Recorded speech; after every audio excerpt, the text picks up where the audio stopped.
Hello candidates, good afternoon to all of you. आप सभी का लक्ष्य आईएएस के इस प्लेटफॉर्म पे स्वागत है। जैसा कि हम सभी को पता है, हम लोग अभी मेंस की आंसर राइटिंग के लिए प्रैक्टिस कर रहे हैं। उन प्रैक्टिस में अभी पॉलिटी का सेगमेंट चल रहा है। पॉलिटी में हम लोगों ने कुछ क्लासेस कंप्लीट भी की हैं, जैसे कि हम बोल सकते हैं प्रीएम्बल के बारे में। प्रीएम्बल के साथ साथ हम लोगों ने किया federal and unity form of government के बारे में किया। फिर हमारी डेमोक्रेसी किस तरह की है, किस टाइप की है, उसके बारे में किया।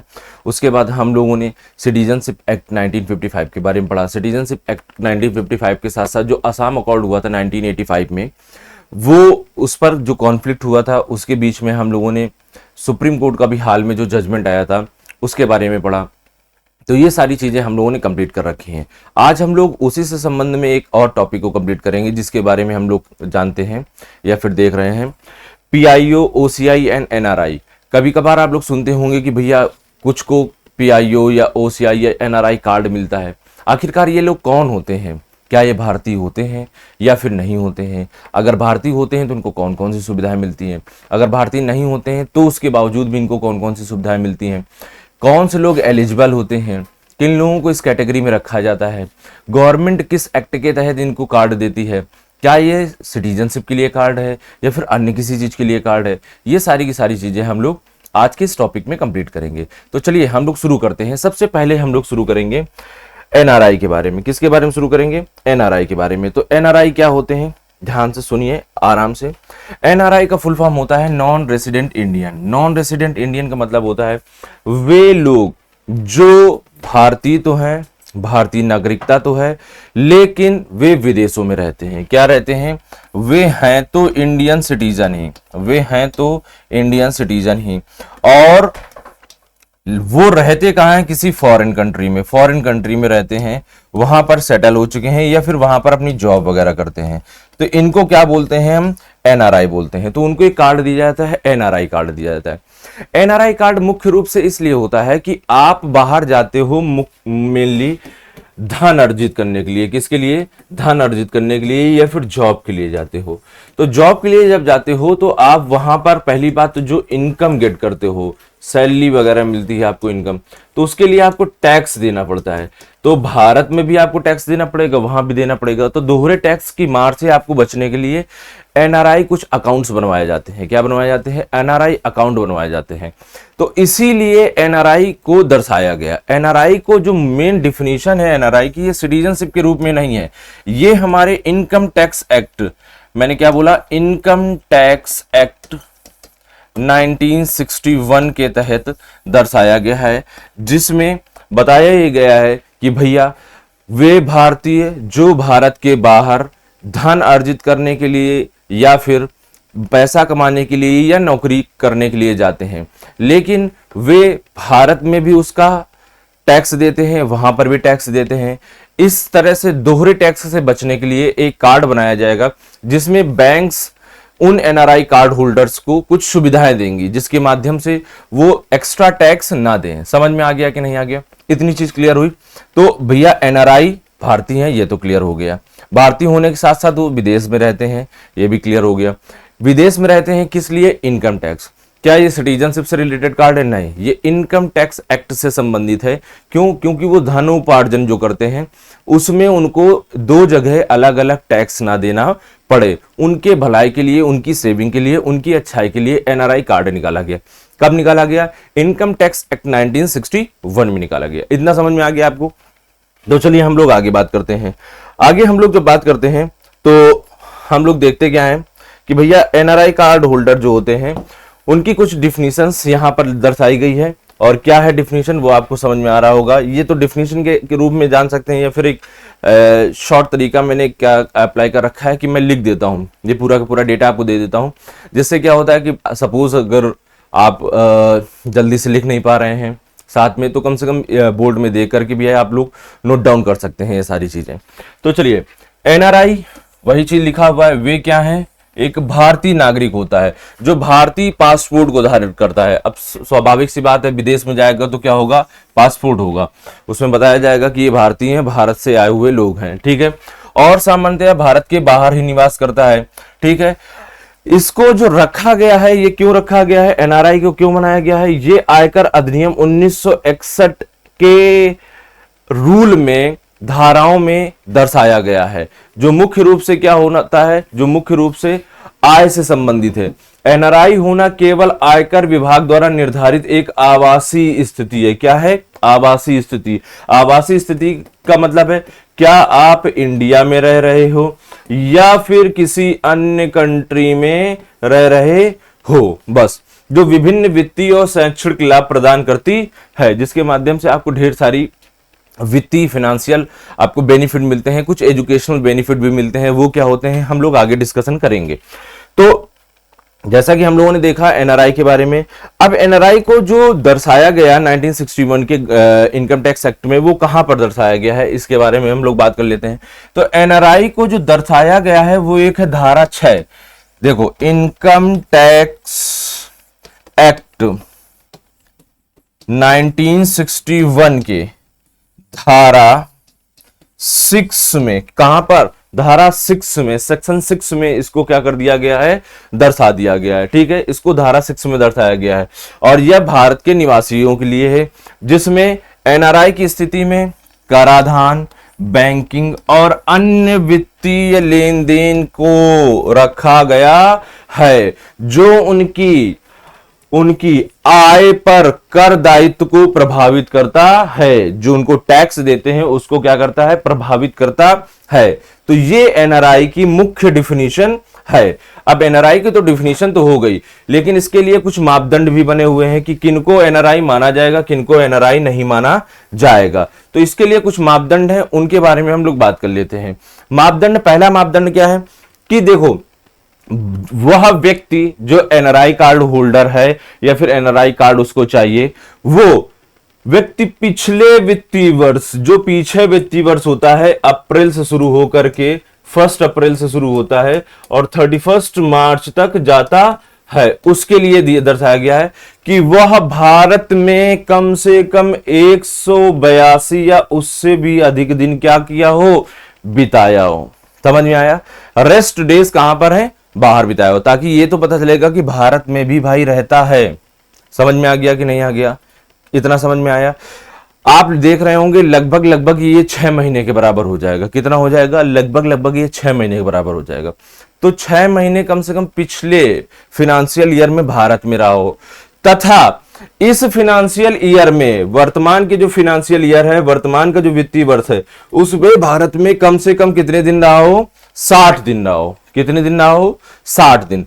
अगर 60 दिन इस फिनेंशियल ईयर में रहा है, पिछले फिनेंशियल ईयर में 182 दिन रहा है, या फिर पिछले कुल 4 वित्तीय वर्षों में 365 दिन से अधिक समय भारत में रहा हो, उसे ही एनआरआई कार्ड मिलेगा।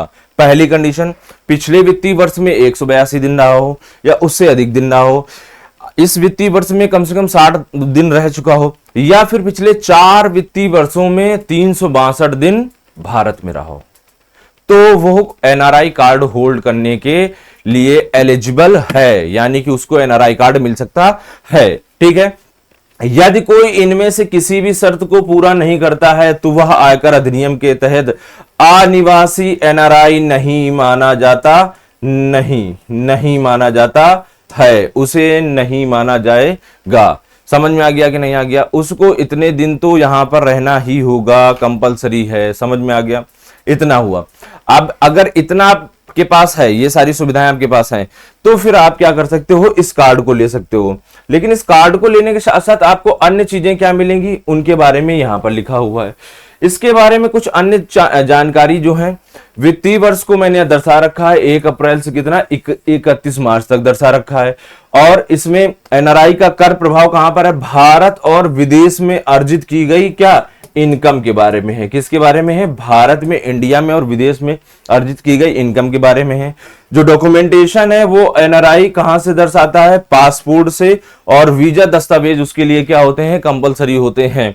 ये आपके पास है, तभी आपको एनआरआई कार्ड दिया जाएगा। ठीक, चलिए अब एनआरआई के लिए लाभ कौन कौन से होते हैं, एनआरआई के लिए कौन कौन से लाभ होते हैं। तो मैंने बताया इनकम टैक्स। तो इनकम टैक्स में मतलब आपके पास अकाउंट्स होने चाहिए, इस तरह के अकाउंट्स, और इस तरह के जो अकाउंट्स होंगे वो कौन देगा? बैंक देगा, आपको बैंक प्रोवाइड कराएगा इस तरह का अकाउंट। तो कौन कौन से ऐसे अकाउंट्स होते हैं जो इनके लिए स्पेशल बनाए जाते हैं? तो पहली बात, इनके लाभ के लिए कुछ खास वित्तीय संसाधन दर्शाए गए हैं। जो देखो, एनआरआई विभिन्न प्रकार के विदेशी खाते खोल सकते हैं। विदेशों में रहने वाले लोग इस तरह के कई खाते खोल सकते हैं, जिनको 4 रूपों में डिवाइड किया गया है। पहला है कौन सा?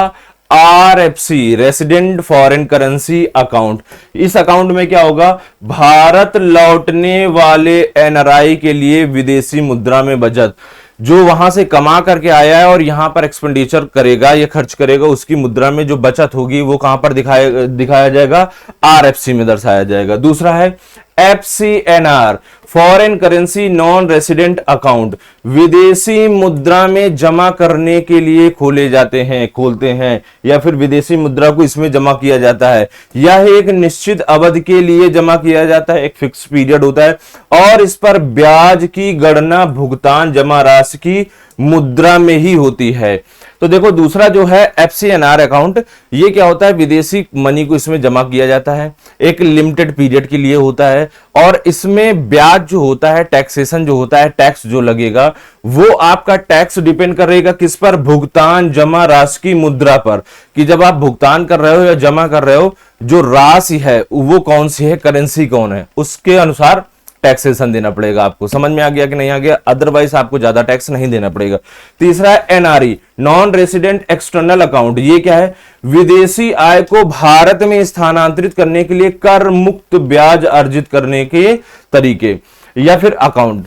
देखो, एनआरई क्या होता है? एक ऐसा अकाउंट होता है जब आप विदेश में पैसा कमाते हो लेकिन उसको भारत में भेजते हो, जिससे आप कर से मुक्ति मिल जाए। आपको क्या मिल जाए? कर से मुक्ति मिल जाए, कि भैया हमारा ही पैसा वहां से यहां आ रहा है। वो अकाउंट कौन सा होगा? एनआरई अकाउंट होगा। फिर से देख लीजिए, कर मुक्त ब्याज आपको उठाना होगा, उसमें जो पड़ा होगा आपको इंटरेस्ट मिलेगा, उस पर आपको टैक्स नहीं देना होगा। ऐसा अकाउंट क्या होता है? एनआरई होता है।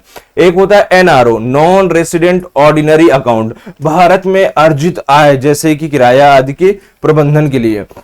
अब क्या है? अब आप विदेश में रहते हैं लेकिन भारत में भी आपकी इनकम जनरेट हो रही है, तो उसको मैनेज करने के लिए एक होता है एनआरओ का अकाउंट। एनआरओ अकाउंट क्या होता है? जो आदमी भारत में भी धन अर्जन कर रहा है, बाहर अर्जन कर रहा है, तो भारत में जो धन अर्जन करने का जो साधन आपको दर्शाया जाएगा, किसमें दर्शाया जाएगा? एनआरओ अकाउंट में दर्शाया जाएगा। तो फिर से पहले बात करेंगे, आरएफसी क्या होता है? आरएफसी भारत लौटने वाले एनआरआई जो होते हैं उनकी बचत के बारे में होता है। दूसरा होता है एफसीएनआर। एफसीएनआर जो लोग वहां पर पैसा कमाते हैं, निश्चित अवधि के लिए डालते हैं, और उसमें क्या होता है? वो जो जिस मुद्रा को जमा करते हैं, निकालते हैं, उस आधार पर उन पर टैक्स लगाया जाता है। एनआरई वे होते हैं जो विदेश में पैसा कमाकर भारत में भेजते हैं और उससे वो ब्याज में मुक्ति पाते हैं। समझ में आ गया? नेक्स्ट है एनआरओ, भारत में पैसा कमाते हैं और बाहर भेजने के लिए या फिर उसे यूटिलाइज करने के लिए एनआरआई अकाउंट होल्डर्स के पास एनआरओ अकाउंट होता है। समझ में आ गया? और ये सारे के सारे जो हैं ये बैंक आपको प्रोवाइड कराती है। जब आप एनआरआई अकाउंट होगा तो आपके पास बैंक प्रोवाइड कराएगी। तो पहला तो आपको लाभ दिखाई पड़ गया कौन सा है। उसके बाद दूसरा है शैक्षणिक लाभ। देखो क्या होता है, जो एनआरआई होते हैं उनके बच्चों के लिए या फिर उन्हीं लोगों के लिए, वैसे उनके बच्चों के लिए मेनली होता है। भारत में ढेर सारे इंस्टीट्यूट होते हैं जो अच्छे अच्छे इंस्टीट्यूट होते हैं, उनके लिए एक जनरल कोटा होता है, उनको एक खास रिजर्वेशन दिया जाता है उनके बच्चों को, ताकि वो वहां पर क्या कर सके, प्रवेश ले सके, पढ़ सके। और जो भारत के रेप्यूटेड इंस्टीट्यूट हैं, जैसे कि आप बोल सकते हैं IIT, AIIMS, JNU, DU, BHU, इस टाइप के जो इंस्टीट्यूट्स होते हैं, बहुत बड़ी बड़ी यूनिवर्सिटीज हैं, तो वहां पर आपको पढ़ने के लिए मौका मिलता है। तो देखिए यहां पर क्या है, भारत में कई शैक्षणिक संस्थान एनआरआई के लिए विशेष आरक्षण कोटा प्रदान करते हैं। मुख्य रूप से मेडिकल, इंजीनियरिंग और प्रबंधन मैनेजमेंट के जो कॉलेज होते हैं वो एम्स, आईआईटी, आईआईएम्स के संस्थान एनआरआई कोटा के तहत प्रवेश देते हैं। यह कोटा एनआरआई बच्चों को भारत में उच्च शिक्षा प्राप्त करने के अवसर देता है।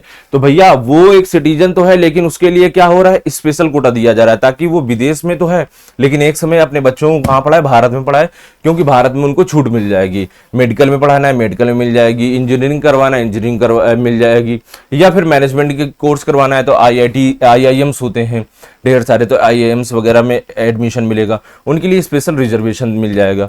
तीसरा होता है मतदान। क्या वो मतदान कर सकते हैं? मैंने पहले ही बताया वो क्या होते हैं, सिटीजन होते हैं। तो भैया सिटीजन बस हो, बाकी दुनियादारी कुछ ना हो। सिटीजन है, अगर सिटीजन वो है तो मतदान कर सकते हैं। एनआरआई भारत की लोकसभा एवं विधानसभा के चुनाव में मतदान कर सकते हैं, लेकिन मतदान के दिन मतदान केंद्र पर उनका आना अनिवार्य है। ये नहीं कि वहीं से बैलेट पेपर वाली सुविधा अभी तक नहीं दी गई है।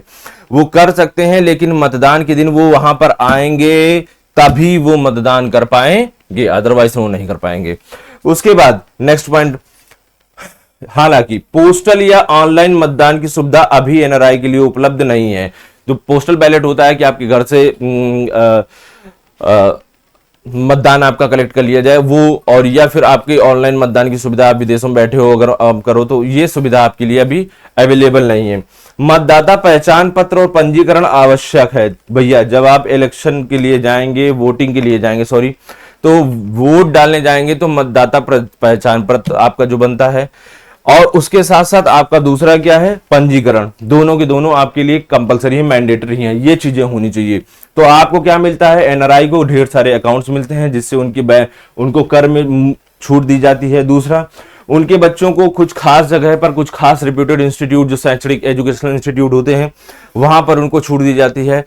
इलेक्शन में वो वोट कर सकते हैं, लेकिन उनको फिजिकली बूथ में अवेलेबल होना पड़ेगा, तभी वो वहां पर वोटिंग कर पाएंगे। समझ गए?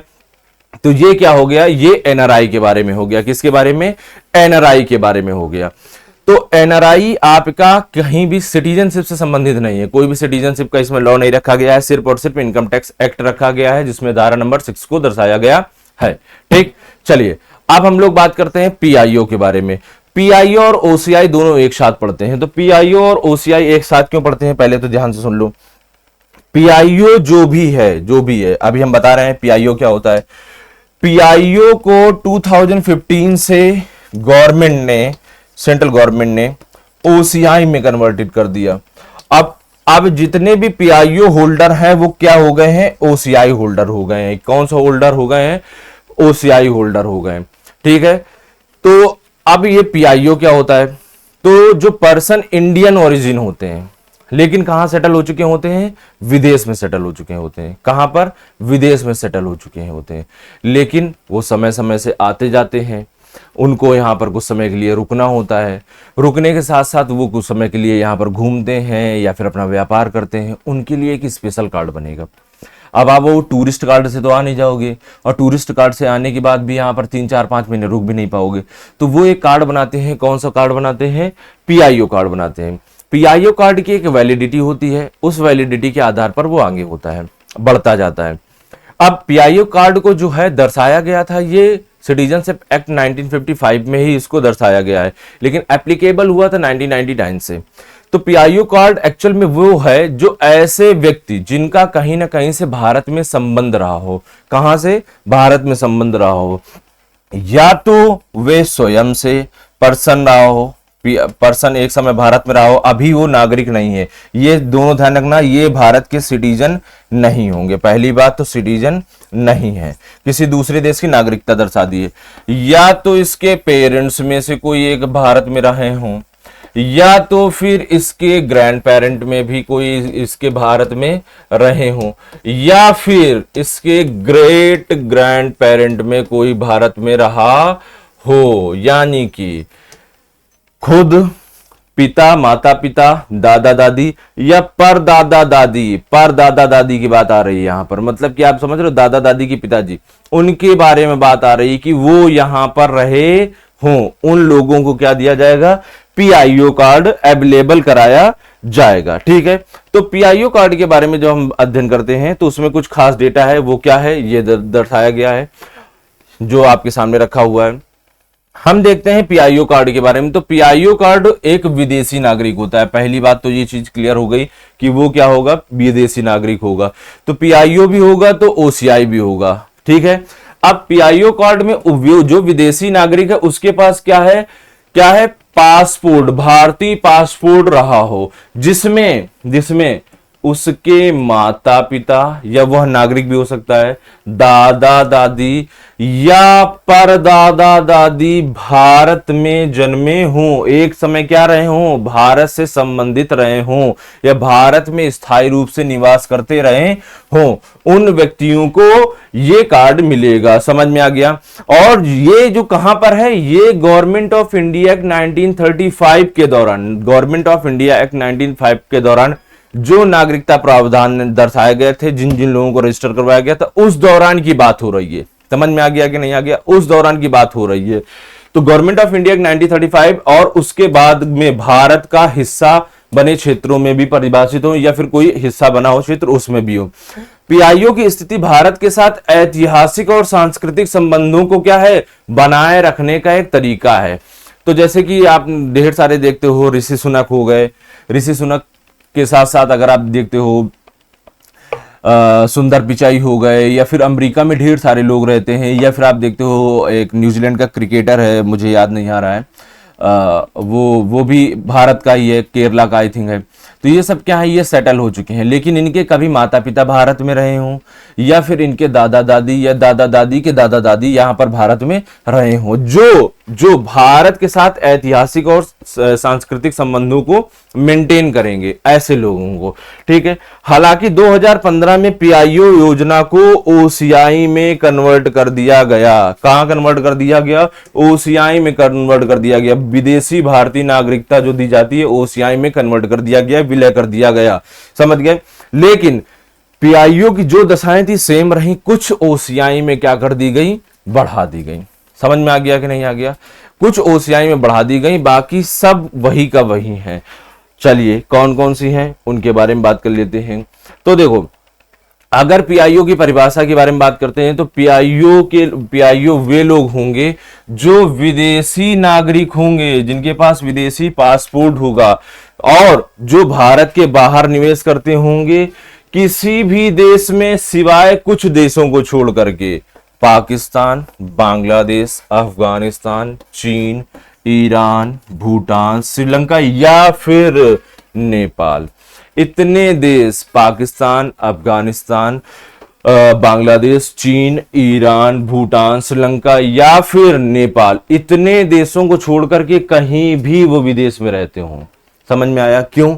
देखो, उस दौरान क्या था कि उस दौरान गवर्नमेंट ऑफ इंडिया 1935, आप ध्यान से समझिए, उस दौरान जब हमारा भारत देखते हैं तो हमारी भारत की टेरिटरीज अलग थी, और तब के लोगों को अगर ये कार्ड दिया जाएगा तो ढेर सारे पाकिस्तानी भी तो कार्ड लेकर के भारत में आ सकते हैं, ढेर सारे अफगानिस्तानी भी कार्ड लेकर आ सकते हैं, बांग्लादेश के लोग भी लेकर आ सकते हैं, इवन ईरान तक कुछ टेरिटरीज जो ब्रिटिशर्स ने कैप्चर कर रखी थी उन तक की बात होती है, भूटान के लोग लेकर के आ सकते हैं, तो इस श्रीलंका के लोग लेकर आ सकते हैं। तो इनके लिए क्या कर दिया गया, उस दौरान अनडिवाइडेड इंडिया जो था वो जो टेरिटरी थी उनको हटा दिया गया। फिर कहा गया कि जो भैया नया इंडिया बना 1947 में, तब के लोग और जो इन देशों में नहीं रह रहे हैं, उनसे बाहर रह रहे हैं, उन लोगों के लिए ये कार्ड अवेलेबल होगा। तो फिर से सुन लीजिए, कौन कौन से लोग नहीं लेकर आ सकते हैं? पाकिस्तान, बांग्लादेश, अफगानिस्तान, चीन, ईरान, भूटान, श्रीलंका या फिर नेपाल, इनके लोग ये कार्ड नहीं धारण करेंगे, या यहाँ के नागरिक ये कार्ड नहीं धारण करेंगे। बाकी पीआईओ की स्थिति भारत के साथ उनके वंशीय वैवाहिक संबंधों पर भी आधारित है, यानी वंश, यानी कि उनके दादा दादी या परदादा दादी रहे हों या फिर यहाँ से कहीं ना कहीं से मैरिज वगैरह की हो। 2015 से पहले पीआईओ कार्ड एक विशेष पहचान पत्र था जो ओसीआई में अब क्या कर दिया गया है, कन्वर्ट कर दिया गया। ये चीज तो मैंने आपको बताई। तो ये हो गई इसकी क्या डिफिनीशन हो गई, जो गवर्नमेंट ऑफ इंडिया एक्ट 1935 में दर्शाया गया था, उसके तहत जो लोग यहाँ के नागरिक रहे उनके बच्चों को, उनके वंशजों को पीआईओ कार्ड दिया जाएगा, जो ओसीआई में कन्वर्ट कर दिया गया है कुछ देशों को छोड़ करके। ठीक है, चलिए इसमें कुछ और चीजें हैं। पीआईओ के लिए पात्रता मापदंड, पहली चीज पूर्व भारतीय नागरिकता। कौन सा? पूर्व भारतीय नागरिकता। व्यक्ति ने भारत के संविधान या नागरिकता अधिनियम 1955 के तहत भारतीय नागरिकता धारण की हो। गवर्नमेंट ऑफ इंडिया 1935 में जो थी उसको आगे बढ़ाया। फिर से हमारा पहला कौन सा आया? 1947 के बाद पहला अधिनियम कौन सा आया था? भारतीय नागरिकता अधिनियम 1955 आया था कि नहीं आया था? उस पे नागरिकता धारण की हुई, यानी उनके पूर्वजों ने। भारत का हिस्सा बने क्षेत्र, व्यक्ति 15 अगस्त 1947 के बाद भारत का जो भी हिस्सा बना है, उसके पहले नहीं, 1947 के बाद जो जोड़ा गया है, उनके लोग वंशी संबंध कहीं ना कहीं से, अगर वंश इनका पुराना हमारे यहाँ रहे हों, लोग रहे हों, जो 1 या 2 में उल्लेखित हों यहाँ पर या यहाँ पर, उन लोगों को वैवाहिक संबंध जो यहाँ पर उल्लेखित किए गए हों, जिन्होंने शादी की हो भारतीय नागरिक से, उपयुक्त 1, 2 या 3 में से उल्लेखित व्यक्ति का वैदेशिक मूल से जीवन साथी हो, उनके लिए अपवाद में पाकिस्तान, बांग्लादेश, अफगानिस्तान, चीन, इन लोगों को क्या कर दिया गया है, हटा दिया गया है। तो फिर से बात कर लेते हैं। पहला, सिटीजनशिप एक्ट 1955 में जो नागरिकता को दर्शाया गया था, तो नागरिकता अगर आप देखेंगे तो वो नागरिकता जो उनके तहत जो नागरिक रहे हों उनके बच्चों को। दूसरा मैं बात करता हूं तो वो क्या है, 1947 के बाद भारत में कोई भी टेरिटरी को मिलाया गया हो उनके बच्चों को, अगर वो विदेश में सेटल हो चुके हैं, तो जैसे गोवा वगैरह, ये हो गया। तीसरा है वंशी संबंध, कोई ना कोई हमारा वंश, उस व्यक्ति का वंश का भारत में रह चुका हो, उनके बच्चों को या फिर नातियों को। वैवाहिक संबंध, किसी ने भारत से संबंध बनाए हो, जो शादी वादी की हो उनसे। अपवाद के रूप में कुछ देशों को हटा दिया गया, क्योंकि मैंने आपको बताया क्यों हटाया गया, वो अलग है। इसके बाद कुछ चीजें और भी इसकी कंडीशन है, वो क्या है सामने देखिए। 2015 में पहली बात तो पीआईओ को ओसीआई में मिला दिया गया, ठीक है। पीआईओ कार्ड 1999 में क्या हुआ था, शुरू किया गया था, ताकि भारतीय प्रवासियों को भारत के साथ जोड़ा जाए। तो शुरू कब हुआ था, कंडीशन कब की है, दोनों ध्यान रखना। कंडीशन है गवर्नमेंट ऑफ इंडिया एक्ट 1935 के तहत, जो उस दौरान टेरिटरी थी, लेकिन उसके बाद 1947 में जो एक्चुअल टेरिटरी आई वहां के लोग, उसके पहले जो टेरिटरी टूट चुकी थी उनके लोगों को हटा दिया गया। उसके बाद सिटीजनशिप एक्ट 1955 में जो लोग यहाँ पर भारत में आए उन लोगों के लिए, या फिर उस दौरान जो नागरिक थे उन लोगों के लिए, ये सभी लोग वहां के लोग रहेंगे और ये ऐतिहासिक संदर्भ में रखा जाएगा, ठीक। अब चलिए नेक्स्ट बात करते हैं। नेक्स्ट बात करेंगे तो क्या है, दस्तावेजीकरण, डॉक्यूमेंटेशन। पीआईओ ओसीआई स्थिति साबित करने के लिए जन्म प्रमाण पत्र, पासपोर्ट या वंशावली दस्तावेज आवश्यक है। पहली बात तो आपका जन्म प्रमाण पत्र, आप कहां से हो, पासपोर्ट आपको देना पड़ेगा, और आपका कौन पूर्वज भारत में कहां पर रहता रहा है इसको भी बताना पड़ेगा। 3 चीजें हो गई, पहला जन्म प्रमाण पत्र, दूसरा आप कहां से बिलोंग करते हो ये, और तीसरा आपको क्या, आपके वंशज कौन यहाँ पर रहते हो उनके बारे में। फिर कानूनी स्थिति के रूप में, कानूनी स्थिति क्या है, पीआईओ ओसीआई धारक विदेशी नागरिक बने रहते हैं, लेकिन भारत में सुविधाएं भी प्राप्त करते हैं। उनको क्या दी जाती हैं, कुछ खास सुविधाएं दी जाती हैं। वैश्विक संदर्भ में देखते हैं, कई देश जैसे कि अमेरिका हो गया, कनाडा हो गया, प्रवासियों के लिए समान योजनाएं प्रदान करते हैं। उसी तरह के वहां के लोग भी पीआईओ कार्ड देते हैं। प्रशासनिक प्रक्रिया, ओसीआई आवेदन विदेश मंत्रालय और भारतीय दूतावासों के माध्यम से संसाधित किए जाते हैं। जब आपको इस तरह कार्ड चाहिए होते हैं तो मिनिस्ट्री ऑफ एक्सटर्नल अफेयर्स में जाना पड़ता है, या फिर आप जिस देश में रह रहे होते हैं वहां पर जो भारत की एम्बेसी होती है वहां पर आपको जाकर के रजिस्ट्रेशन करवाना होता है, देन आपको क्या होता है, ये मिलता है, ठीक। चलिए अब हम लोग आगे बात करते हैं। आगे क्या है, आगे हम लोग बात करते हैं इनके लाभ, पीआईओ और ओसीआई के लाभ के बारे में बात करते हैं। तो पीआईओ और ओसीआई के लाभ के बारे में कुछ खास चीजें। पहली बात तो वीजा आपको मिल जाती है। पीआईओ कार्ड धारकों को कार्ड जारी होने की तारीख से 15 वर्ष तक, 15 वर्षों तक, जैसे आपको पीआईओ कार्ड बनता था 2015 के पहले, नेक्स्ट 15 ईयर्स तक आपको वीजा की आवश्यकता नहीं, जब मन में आए आ जाओ, जब मन में आए चले जाओ। लेकिन ओसीआई कार्ड में क्या था, ओसीआई कार्ड में एक बार ओसीआई कार्ड बन गया लाइफ टाइम, समझ में आया। तो अगर हम पीआईओ की बात करते हैं तो पीआईओ की वैलिडिटी कितनी है, जब हम कहते हैं ओसीआई,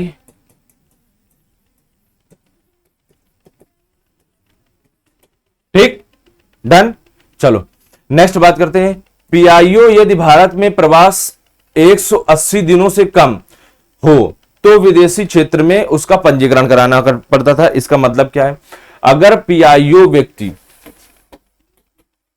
भारत में 180 दिन रह रहा है और उससे जरा सा भी दिन ज्यादा हो गए हैं तो उसको क्या करना है, एक होता था एफआरओ होता है या फिर एफआरआरओ होता है, समझ में आया कि नहीं आया।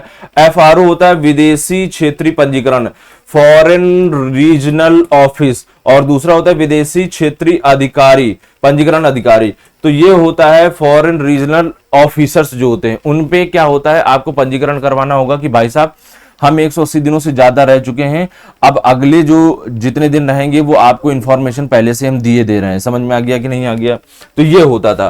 तो 180 दिनों से अधिक प्रवास करने के लिए इनको क्या होता था, FRO और FRRO में पंजीकरण करवाना होता है, इंफॉर्मेशन देनी होती है। अगर अगले 30 दिन के अंदर आपको नहीं करवाया गया तो आपके पास नोटिस आ जाएगी। फिर से समझ लीजिए, अगर कोई PIO व्यक्ति भारत में आया है और वह व्यक्ति लगातार भारत में रह रहा है, और वो कितने दिनों तक रहा, 180 दिन, 180 दिनों के बाद भी भारत में रह रहा है, तो उसे FRO या FRRO में, समझ में आया, उसको रजिस्ट्रेशन करवाना पड़ेगा। कहां पर जाकर रजिस्ट्रेशन करवाना पड़ेगा।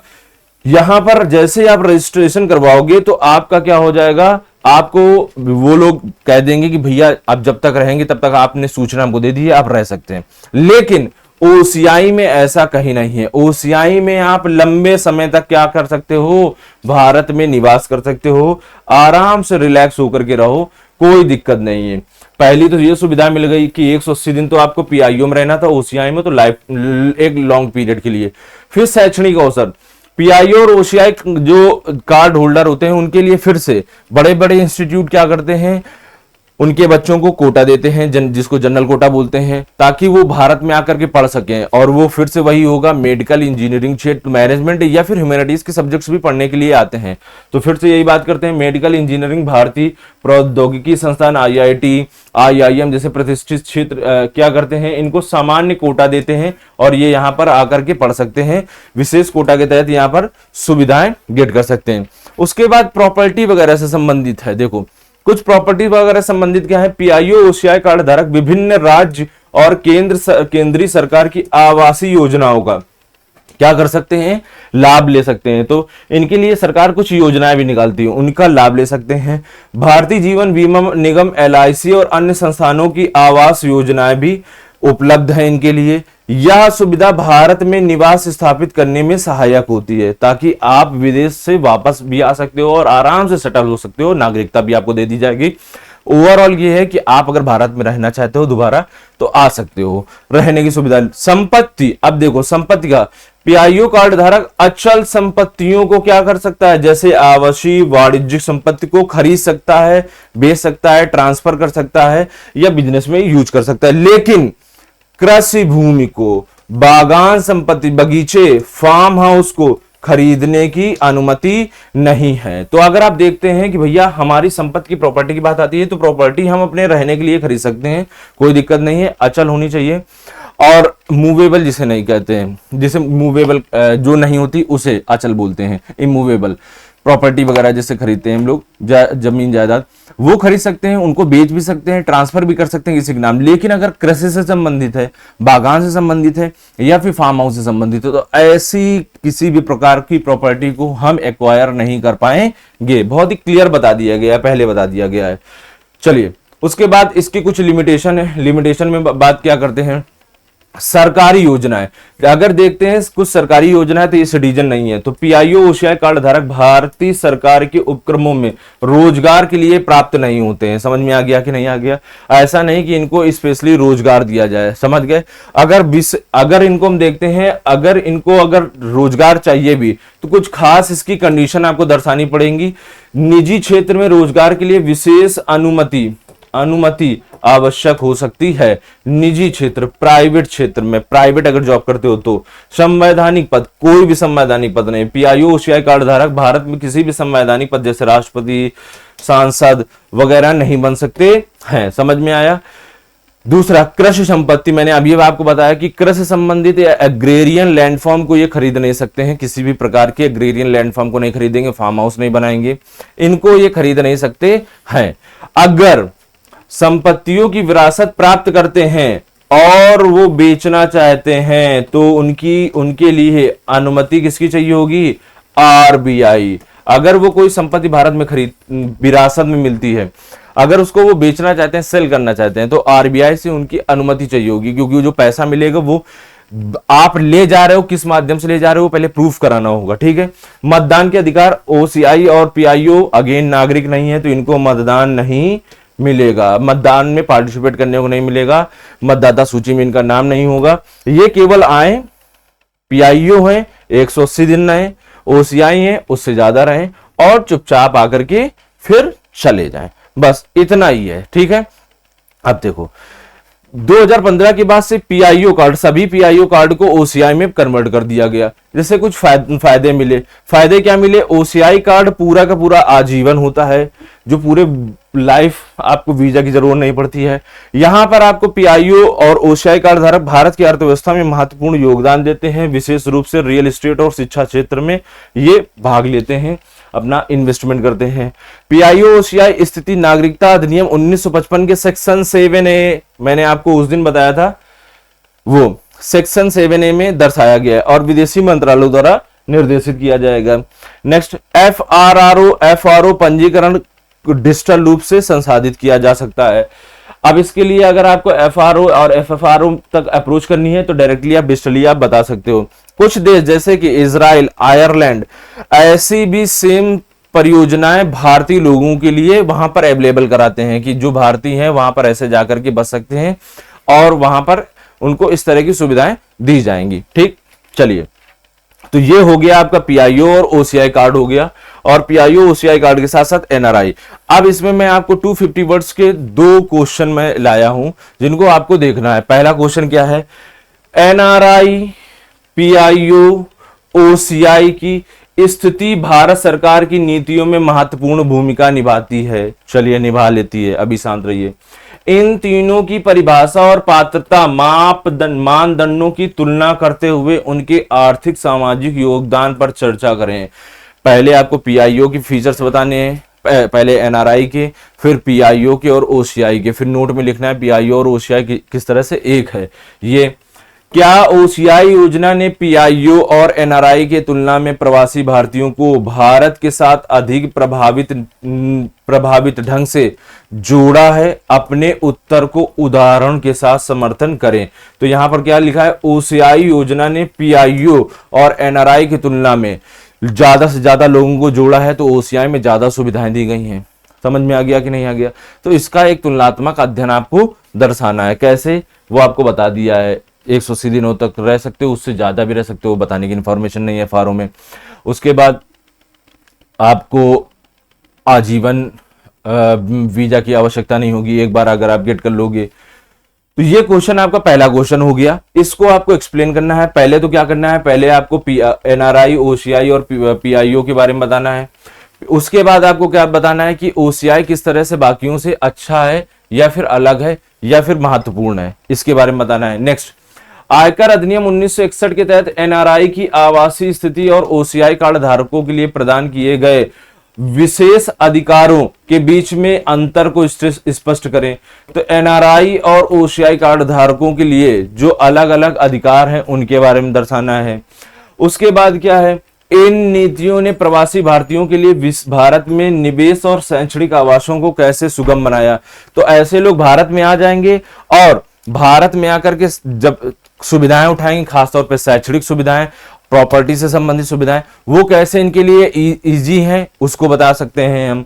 उसके बाद साथ ही इन लाभों के बावजूद ओसीआई धारकों के लिए मतदान और संवैधानिक पदों की सीमाओं को निहितार्थों पर चर्चा करिए।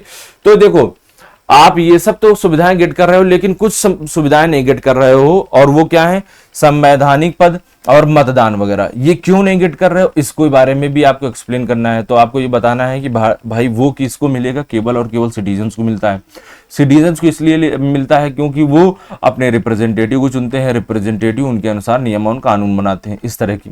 तो ये 2 क्वेश्चंस आपके लिए हैं। इन 2 क्वेश्चंस पर आप अपने विचार व्यक्त कीजिए।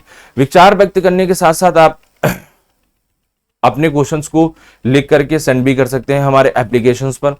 तो एप्लीकेशंस को डाउनलोड करेंगे, वहां पर आपको कुछ फीचर्स ऐसे दिए गए हैं जहां पर आप आंसर राइटिंग को सेंड भी कर सकते हैं। यहां पर चेक किया जाएगा, उसमें जो प्रॉब्लम्स होगी उनको भी बताया जाएगा।